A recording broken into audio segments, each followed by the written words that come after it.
Libro del Éxodo, capítulo 15, versículos 22 a 27. Moisés hizo partir a Israel desde el Mar Rojo. Caminaron durante 3 días por el desierto sin encontrar agua, hasta llegar a Mará. Pero no pudieron beber el agua de Mará porque eran aguas amargas. Moisés clamó al Señor y el Señor le mostró un trozo de madera. Moisés lo arrojó al agua y el agua se volvió dulce. Allí mismo el Señor dio leyes y normas al pueblo y lo puso a prueba, diciéndoles: si escucháis la voz del Señor tu Dios y pones por obra lo que es recto a sus ojos, si prestas oído a sus preceptos y observas sus leyes, no te impondré los sufrimientos que impuse a Egipto, pues yo soy el Señor, el que te sana. Después llegaron a Elim, donde había 12 manantiales de agua y 70 palmeras, y acamparon allí junto al agua. La narración concuerda con lo que también ahora sucede. Al principio, la vida alejada de los placeres, o sea, la salida de Egipto, pues, la salida, en este caso ya, de los pecados, parece desagradable e insustancial. A quien ha abandonado los placeres egipcios, que de hecho le esclavizaban antes de atravesar el mar. O sea, cuando hay un cambio de vida, al principio parece pues que la vida es sin sabor, insustancial, ¿no? Insípida, y como que no se le encuentra mucho chiste. Pero si arroja el madero, es decir, el misterio de la resurrección, que tuvo comienzo por medio del madero, entonces el agua, es decir, la vida virtuosa, queda endulzada con los bienes futuros y en efecto se convierte en agua dulce y agradable, como afirma Gregorio de Niza en Sobre la vida de Moisés. Y esto también es algo muy importante de tener en cuenta, ya que la salida de Egipto, o sea, el decidirse a seguir al Señor, estará acompañada por criterios que no necesariamente concuerdan con los habituales. Es decir, si nosotros sentimos algo insípida la vida virtuosa, esta solo quedará endulzada a partir de que se involucre el misterio mismo de la resurrección, de tal forma que tengamos presentes los bienes futuros para que nuestro respectivo transcurrir se convierta en algo dulce e incluso agradable, aun cuando al principio parezca amargo, justo como las aguas de Mará. Mira pues cómo el agua a través de un madero convierte el estado defectuoso de sabor amargo en su propio sabor dulce. Aquel madero era Cristo, que sana por sí mismo las venas de la naturaleza, envenenada en otro tiempo y por ende amarga, y la convierte en agua dulce de salvación, es decir, agua del bautismo, como afirma Tertuliano en Sobre el bautismo. Y también esto es importante de no perder de vista. Lo que al principio nos puede parecer amargo en la vida espiritual, cuando nosotros realmente involucramos al Señor, esto se transforma en algo dulce, porque es justo la dulzura misma que trae consigo la salvación y que además es inseparable, como ha mencionado en este caso Tertuliano, del propio bautismo. Así pues, fuente amarga es Mará, pero cuando Moisés metió el madero, las aguas se endulzaron. Pues bien, así también, sin la predicación de la cruz del Señor, de nada sirve el agua para la salvación futura. Por el contrario, cuando es consagrada por el misterio de la cruz salvadora, se puede emplear para el lavatorio espiritual y como bebida saludable. Date cuenta entonces cómo la predicación de la cruz del Señor convierte en dulce lo que es amargo, es decir, endulza la naturaleza amarga de las cosas con la gracia, como afirma Ambrosio en los misterios cristianos. Y así es como sucede. Ahora será la gracia aquella encargada de endulzar la naturaleza amarga de las cosas, que a lo mejor al principio no percibíamos ya por estar habituados a ello, pero que poco a poco vamos distinguiendo entre lo amargo y lo dulce. Ahora esta dulzura, en efecto, vinculada directamente al actuar de la gracia. Ciertamente, cuando los hijos de Israel llegaron a Mará, no pudieron beber el agua de ahí debido a su amargor. El pozo que encontraron tenía agua, pero no era dulce. Es decir, parecía agradable a la vista. O sea, de entrada parecía agua común y corriente, agua potable, pero era agua más bien engañosa debido a su sabor. No obstante, Una vez que Moisés sumergió el madero, bebieron ya agua dulce y apacible. En efecto, el signo sensible de la madera quitó la aspereza producida por el agua nociva, o sea, la bebida del mundo. Porque lo que el mundo nos ofrece de beber causa verdaderos estragos en nuestra salud espiritual, incluso en nuestra propia salud corporal. Hoy que ya lo vemos, ¿no? Con bebidas, por ejemplo, tan sobrecargadas de azúcares, de sodios y de demás sustancias que están haciendo verdaderos estragos en la salud pública. Yo creo entonces que esto se hizo como señal. Me explico. El agua amarga de Mará representa la ley del Antiguo Testamento, la cual en efecto es áspera. O sea, si la tomamos así, a solas, puede parecer áspera antes de quedar suavizada por la cruz del Señor, como afirma Máximo de Turín en el sermón. Por eso les dije, en la cruz del Señor no se encuentra absolutamente nada amargo, sino esta dulzura que estamos llamados a extraer, ¿no?, en su propia fuente. Entonces, en un primer momento, la ley del Antiguo Testamento puede parecer áspera, ¿no?, en su propia manifestación, incluso quizá amarga, pero esta es endulzada al final por la cruz del Señor. Ahora es importante entonces tener en cuenta el contraste dado entre Mará y Elim, que son los dos lugares que se mencionan. Mira, después de lo amargo, finalmente llegaron a un lugar llamado Elim, donde había 12 fuentes y una multitud de 70 palmeras florecientes. Imagínense lo que es eso en pleno desierto, un oasis. Observa pues el misterio de Dios, cómo después del amargor de la ley abunda la riqueza de piedad del Evangelio. Allí, o sea, en la ley, existe una sola fuente para beber, pero aquí, en el Evangelio, hay muchas y muy dulces. Allí no hay refrigerio después del trabajo.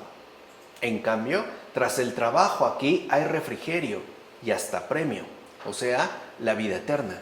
En la ley no había más. De hecho, aquí las fuentes están a disposición de los sedientos y se ofrecen palmeras a los vencedores.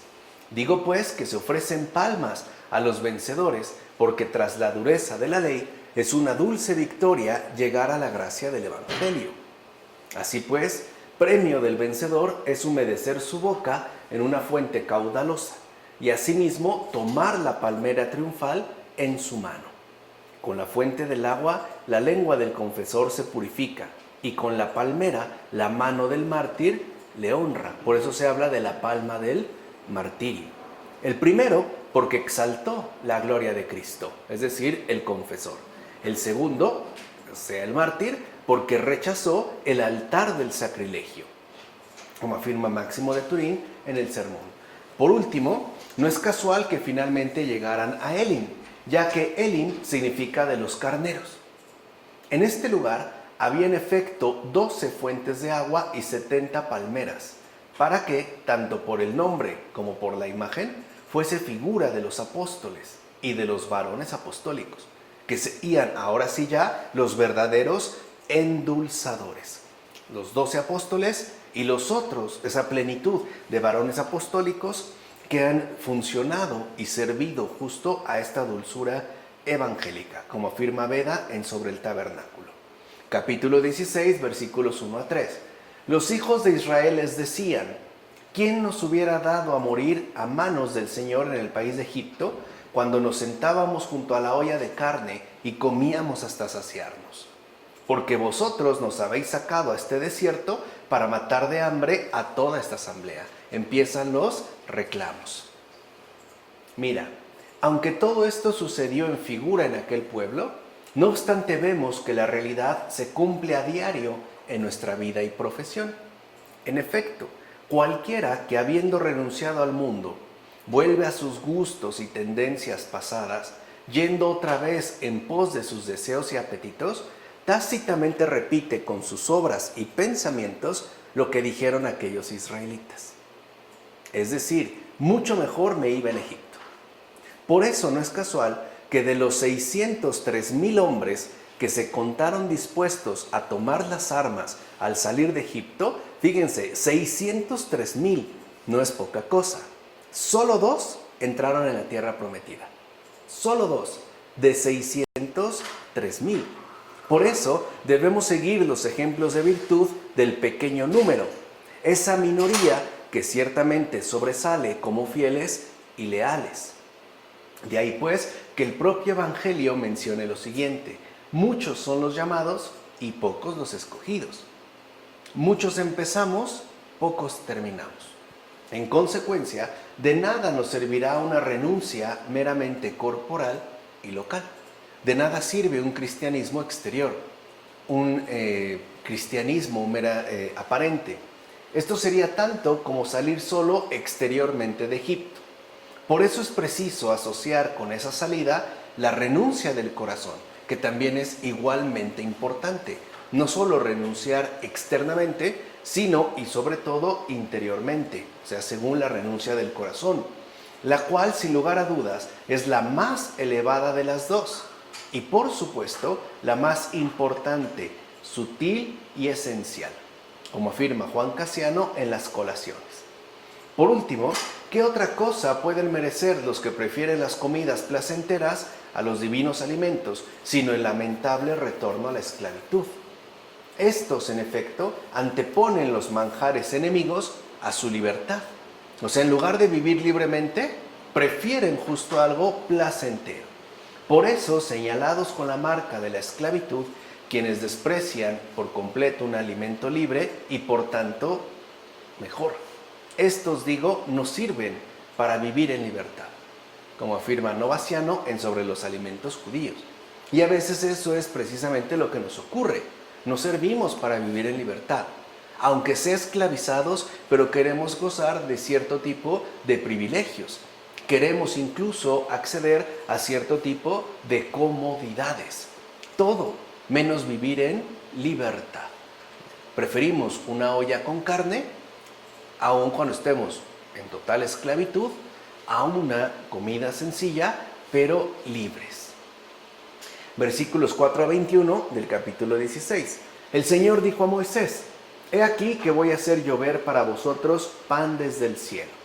El pueblo saldrá a recoger cada día la porción cotidiana. Así los pondré a prueba y veré si se comportan según mi ley o no. El sexto día habrán de preparar lo que han recogido, que será el doble de lo que recolectan cada día. Moisés y Aarón dijeron a todos los hijos de Israel: Esta tarde sabréis que es el Señor quien os ha sacado del país de Egipto, y por la mañana veréis la gloria del Señor, que he escuchado vuestras murmuraciones contra él. Pues nosotros, ¿qué somos para que nos difaméis? Aquella tarde, en efecto, subieron las codornices y cubrieron el campamento, y por la mañana hubo una capa de rocío alrededor del campamento. Al evaporarse la capa de rocío, quedó sobre la superficie del desierto una cosa blanca delgada, como escarcha, sobre la tierra. Al verlo, los hijos de Israel se dijeron entre sí: Manjú, que significa ¿qué es esto? Pues no sabían lo que era. Moisés les dijo: Esto es el pan que el Señor os da como alimento. Esta es la orden que ha dado el Señor. Tome cada uno según su necesidad, un homer por cabeza, según el número de personas. Cada uno recogerá también para los que están en su tienda. Así hicieron los hijos de Israel y recogieron unos más y otros menos. Luego lo midieron con el homer y ni a los que tomaron más les sobraba, ni a los que tomaron menos les faltaba. Cada uno había recogido según su necesidad, ni más ni menos. Moisés les dijo: que nadie guarde nada para mañana. Sin embargo, no le escucharon, y algunos dejaron parte para la mañana siguiente, pero crió gusanos y se pudrió. Y Moisés se irritó con ellos. Lo recogían por tanto por la mañana, cada uno según su necesidad, pues el calor del sol lo derretía. Mira, durante 40 años, fíjense, 40 años, una lluvia en forma de pan alimentó al pueblo de los judíos en el desierto. Vean nada más qué alimento y cuánto tiempo. Durante 40 años esta lluvia en forma de pan es lo que alimentó al pueblo judío en el desierto. O sea que el pan no fue debido al trabajo ordinario. ¿Qué sembraban? ¿Qué cosechaban? ¿Qué labraban? Nada. Es decir, este pan no se debió al esfuerzo humano. Más bien, una lluvia quitó todo el esfuerzo del trabajo humano y trajo consigo un suave rocío. Este pan del cielo sació entonces a los que tenían hambre, como afirma Pedro Crisólogo en el sermón. Quiere decir que también el Señor, ¿no?, está dispuesto a darnos lo que es necesario, ni más, o lo que no sea necesario, ni más ni menos, sin necesidad de que intervenga el esfuerzo humano, sobre todo en estas condiciones que ciertamente suelen ser adversas. O sea, de su providencia nos acompaña también de forma permanente. Además, estos sucesos eran una prefiguración de lo que había de venir. En efecto, este pan del cielo anunciaba la venida del Salvador, porque Él mismo es el pan vivo que ha bajado del cielo, como dice en el Evangelio de Juan. Él, pues, es el auténtico maná, el cual no deja de causar admiración y sorpresa, como afirma Casiodoro en el comentario a los Salmos. Sigue siendo manjú, que ya dijimos, significa ¿qué es esto? Pero además, esto tiene un doble sentido. Manjú, que traducimos por maná, o sea, ¿qué es esto?, genera admiración. ¿Qué es esto que el Señor ha hecho? Y sorpresa por su obra redentora. Pero también es verdad que este interrogante puede tener por lo menos un cierto acento peyorativo. Verlo como algo sumamente insignificante, como si alguien te diera una nimiedad. Algo pues que, en pocas palabras, no vale la pena. ¿Qué es esto? Esta especie de polvito, ¿no?, a manera de escarcha, que es el pan que ciertamente nos va a alimentar. Y así para muchos, el Señor Jesús de Eucaristía, es poca cosa, es una insignificancia. Se admiran quizá por la irrelevancia del sacramento y quedan sorprendidos por no ser algo en extremo llamativo o por lo menos sobresaliente. Lo mismo que ocurrió, en este caso, con los hebreos en el desierto. Ciertamente, esta comida es pequeña y sutil, y por eso significa maná, es decir, ¿qué es esto? Mira pues si el mismo significado del nombre no te invita a aprender. Mira pues que si el mismo significado del nombre no te invita a aprender, algo es que no se está entendiendo. Esto también se dijo para que cuando oigas que la ley de Dios se lee e interpreta, también digas a los maestros, a los expositores, ¿qué es esto?, tal y como lo expresa la palabra maná. En efecto, también debes preguntar a esos maestros, ¿qué es esto? Es decir, ¿qué clase de alimento espiritual están tratando de hacernos llegar? Y eso también es algo que debemos ciertamente cuestionar. ¿De qué se trata? No podemos pues tragarnos absolutamente todo lo que nos ofrezcan. Debemos también de interrogar en este sentido saludable, ¿qué es esto? No nos vamos a quedar pues con cualquier habladuría. Por eso no olvides lo siguiente: el verdadero maná, es decir, la palabra de Dios, es suave, ligera y sutil. Así era el maná, ¿no?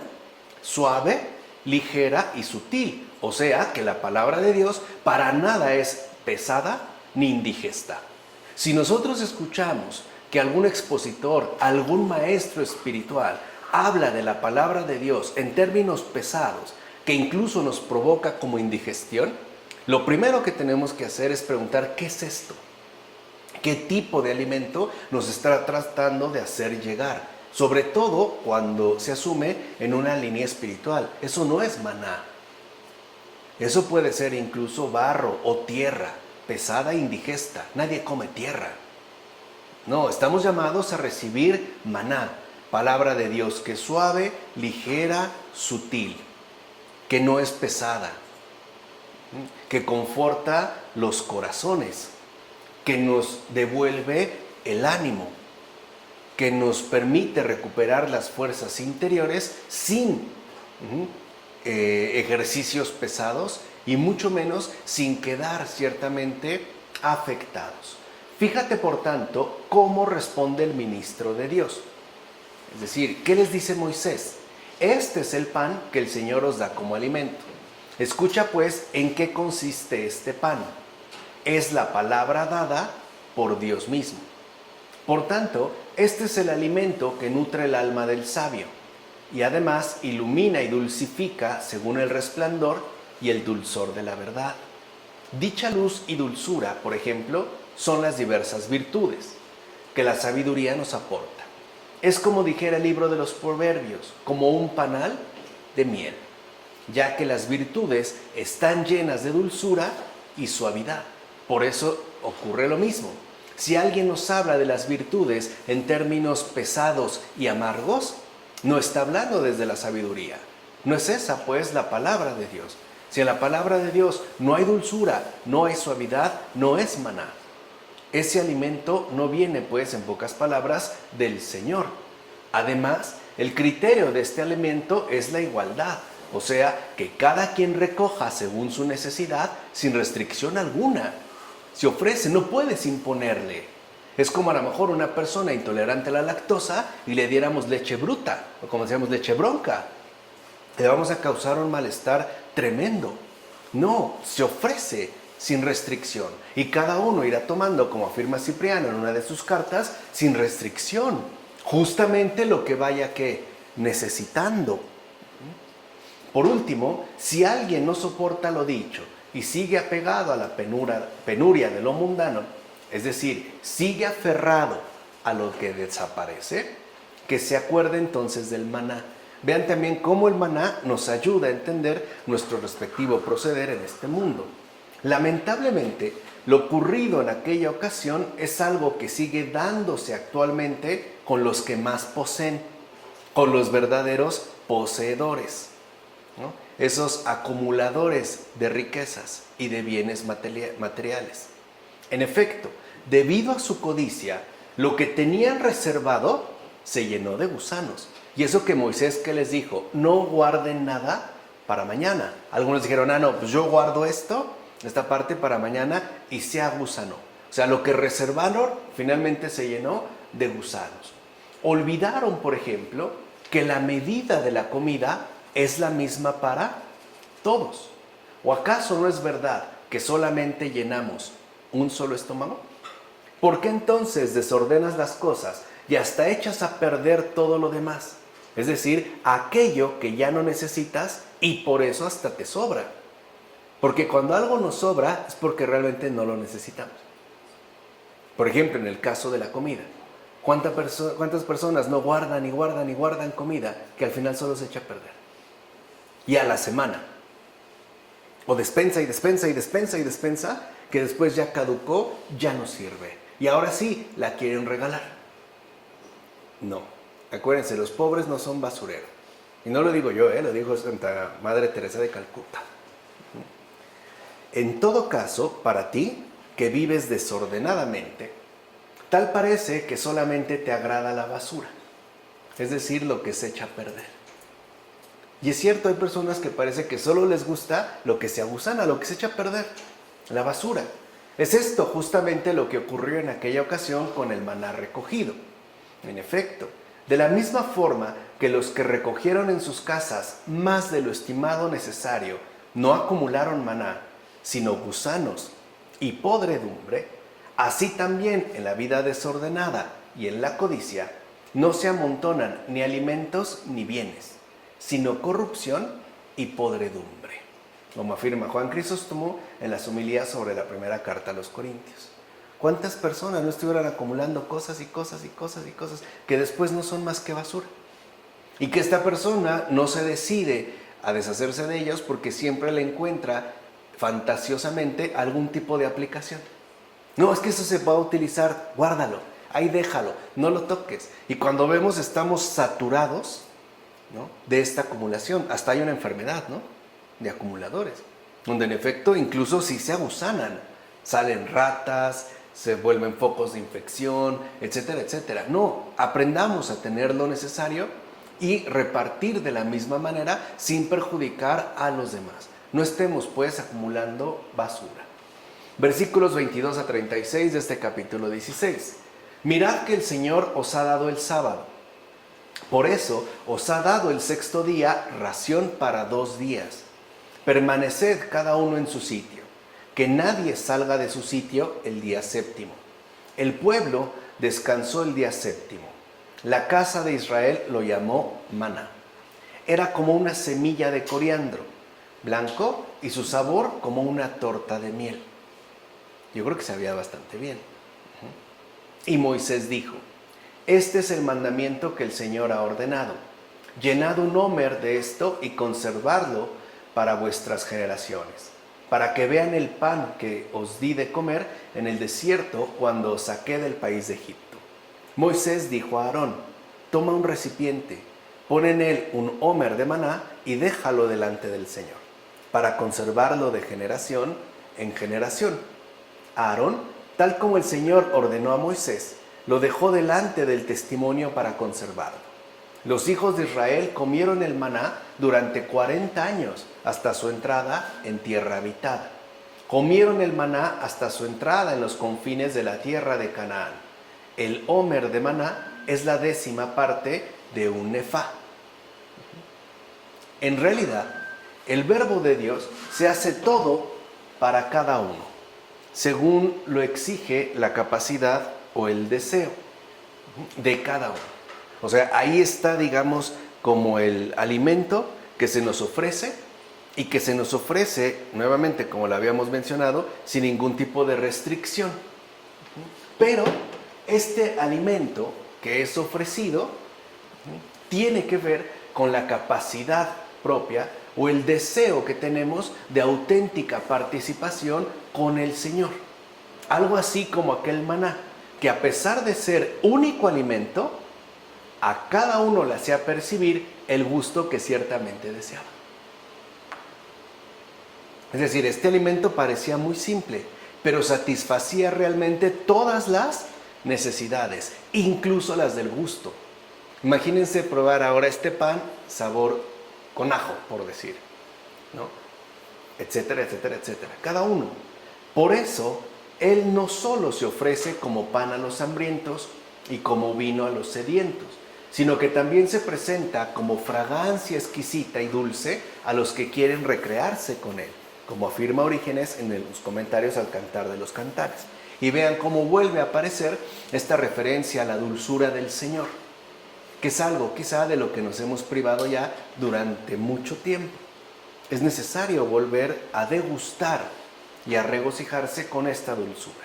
También vemos aquí que aparece el simbólico número de 40. En efecto, el santo Moisés alimentó a los hijos de Israel en el desierto con el maná celestial durante 40 años. Qué bueno es entonces el número que siempre abre el cielo. Digo bueno porque por él se preserva la justicia de Noé y se alimentan los hijos de Israel. Por esta razón, también nosotros observemos este número para que los cielos se nos puedan abrir, para que la lluvia de la gracia espiritual pueda derramarse en nosotros y el maná de los sacramentos espirituales nos reconforte. En efecto, por la observancia de la Cuaresma, según la costumbre de nuestros padres, vean cómo ya venía de antes. Cuando está hablando San Máximo de Turín, ya está hablando pues desde los tiempos apostólicos y por ende de la Cuaresma. Por esa costumbre de Cuaresma somos justificados y alimentados. Es decir, justificados por el lavado del bautismo y alimentados por el sacramento del pan y del vino. O sea que efectivamente se vivía una Cuaresma para acceder después al pan venido del cielo, al propio cuerpo y sangre del Señor. Y con respecto al significado de las medidas que se mencionan al final, veamos lo siguiente. Cada vez que se consagra el alimento divino del cielo para conservar en una urna de oro, vean, esto es también parte de la tradición, cuando se consagraba la Eucaristía, se solía reservar o guardar en una urna de oro. Se dice, el homer era la 10ª parte de las 3 medidas. Esto significa que las 3 medidas son de hecho referidas a nosotros mismos, según los 3 criterios de verdadero conocimiento, a saber, la percepción sensible, el razonamiento de lo que se dice, sean nombres o expresiones, y el intelecto debido para las realidades inteligibles, o sea, espirituales. Así pues, ¿qué es lo que nosotros, o mejor dicho, qué tipo de alimento es el que requerimos? ¿Alimento sensible alimento también racional y también espiritual. Esas son nuestras 3 medidas de alimentación habitual. Cuando una de estas 3 nos falta, entonces la cosa no marcha bien. Por ejemplo, no solo necesitamos alimento espiritual, también necesitamos alimento sensible. Pero no solo también vamos a necesitar alimento sensible, también necesitamos alimento intelectual, alimento racional, estudio si lo quieren, o filosofía. En el sentido que aquí lo hemos expuesto, para alcanzar nuestro verdadero programa de nutrición cristiana. Requerimos pues estas 3 medidas. Nuestro alimento sensible, nuestro alimento racional, nuestro alimento espiritual. O sea, necesitamos, hoy diríamos, comer, estudiar y orar. Las 3. Capítulo 17, versículo 1 a 7. Pero el pueblo continuaba sediento y murmuró contra Moisés. ¿Por qué nos has sacado de Egipto para dejarnos morir de sed? A nosotros, a nuestros hijos, golpeaste el Nilo y emprende la marcha. Yo estaré junto a ti sobre la roca en el Horeb. Golpearás la roca y saldrá agua para que beba el pueblo. Lo hizo así Moisés a la vista de los ancianos de Israel. Para empezar, ¿por qué tenía sed el pueblo? Parece una redundancia decir que el pueblo estaba sediento de agua. ¿No será por tanto que se habla entonces de otro tipo de agua para calmar la sed? En efecto, también es cierto que todos tenemos sed de justicia. ¿O acaso no son aventurados los que tienen hambre y sed de justicia? Como mencionó el Señor en el Evangelio de Mateo. Y no debemos olvidar que también es cierto que el alma está sedienta de Dios, como se afirma en el Salmo 42. Así pues, hay muchas clases de sed. Por ejemplo, tienen sed los justos, y también es verdad que tienen sed los pecadores. Aquellos tienen sed de redención. En cambio, estos últimos tienen sed de malos procederes. Ciertamente, los justos tienen sed de Dios, pero los pecadores tienen sed de iniquidad. ¿Qué clase de sed tenía entonces el pueblo de Israel en aquel momento? De hecho, el pueblo que debía sentir sed de justicia tuvo sed de agua, o sea, terrenal. Todavía está apegado a esa esclavitud de la que ha sido liberado. Y vean, el Señor va a dar un tiempo de purificación bastante largo, 40 años, para que vean que no es fácil asumir la trayectoria cristiana de vida. Porque nuestro apego al mundo, a lo meramente terrenal, es muy fuerte. Pero es algo que en efecto se deberá ir venciendo. Bueno, como afirma Cesáreo de Arles. Ahora bien, el pueblo intenta apedrear a Moisés. Y él ruega por los que lo quieren apedrear. Es más, incluso llegará a preferir que se le borre a él del libro de Dios a que perezca el pueblo que se le ha confiado. De este modo Moisés anticipa ya el misterio de Cristo. Él está haciendo el bien y a cambio lo que quieren para él es el mal, incluso apedrearlo. Ahora, apedrearlo en estos momentos y en este contexto es sinónimo de matarlo a puras pedradas. Y él intercede a favor de ellos, lo mismo que Cristo. O sea, está anunciando, digamos, por una parte, la ingratitud recibida, ¿no? En este caso, por parte del bienhechor, y la bondad expresada por parte de este bienhechor. Vencer el mal con el bien, como afirma Jerónimo en una carta. Dijo pues el Señor a Moisés: toma el bastón y golpea la roca, y saldrá agua para que beba el pueblo. ¿Es una piedra y brota agua? ¿De una piedra? Ciertamente, de esta piedra no brota agua si no se la golpea.